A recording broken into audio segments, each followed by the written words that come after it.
Load factor और power factor tariff पर चर्चा करेंगे। वीडियो को लाइक, कमेंट, शेयर और सब्सक्राइब कर लें।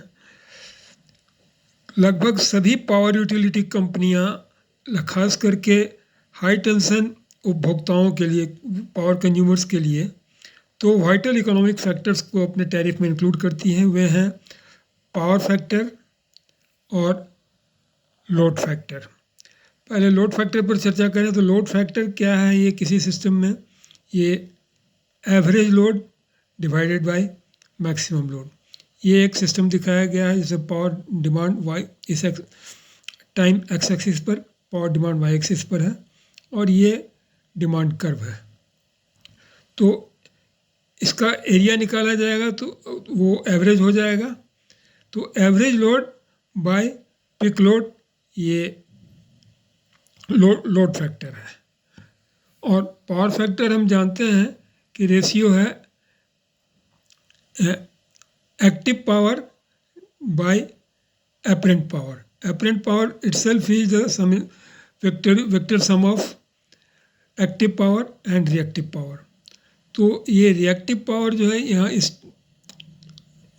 ग्राफ में जो हम देख रहे हैं, इसमें रेजिस्टेंस और इंडक्टेंस, करंट और वोल्टेज दोनों इन फेज हैं।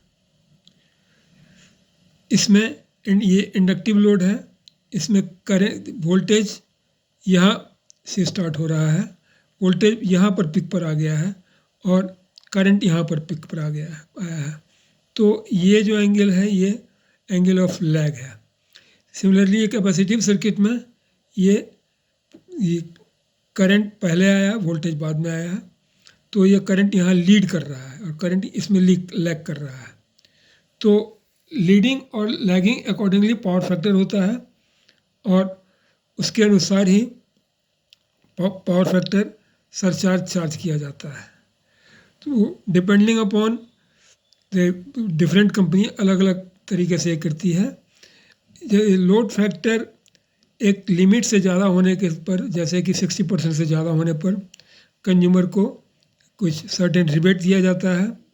लोअर होने पर कोई पेनल्टी नहीं की जाती है, जबकि पावर फैक्टर लो होने पर पेनल्टी होता है और एक सर्टेन लिमिट से, जैसे 0.95 या 0.9 से ऊपर होने पर उन्हें रिबेट दिया जाता है। ये दोनों एक ही कर्व हैं। ये क्रोनोलॉजिकल लोड कर्व है, ये लोड ड्यूरेशन कर्व है। और इसमें लोड फैक्टर क्या होगा? Average load bye peak load. इस वीडियो में इतना ही। Thank you.